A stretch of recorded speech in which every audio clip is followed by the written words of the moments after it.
Okay, so ISIS is the Islamic State in Iraq and Syria, and it is a break-off group from Al-Qaeda in Iraq, I believe is the chapter of Al-Qaeda they broke off of.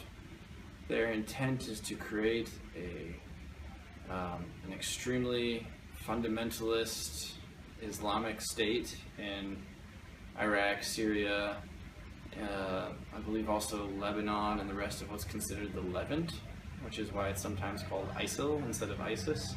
So they're trying to do that through military means, and they're conquering large territories in Iraq and Syria right now. This is just my own keeping up on the news.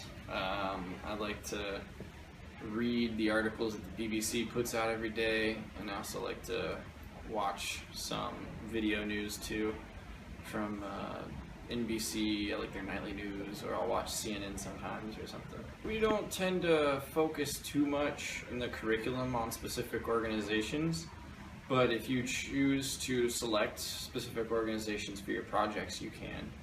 We've talked about Hamas before, just because sometimes you get to pick one, and so we chose Hamas as the organization we were going to focus on. Is it something that you feel that a lot of students are interested in? I don't feel like a lot of students care about ISIS on a day-to-day basis. If I try to talk to them about it, they say like, oh, ISIS, yeah, those guys are crazy, and they're kind of ready to move on. I feel like we should be considering what our role in that region as a whole should be. Maybe not ISIS specifically, but if we're going to talk about our role in that region, which I think should be talked about, then I think ISIS is an important part of that conversation. America's role in the Middle East should be to help stabilize the region, and if possible do so in a way that promotes democracy. But if need be, then the region should be stabilized first, and then democracy can come later.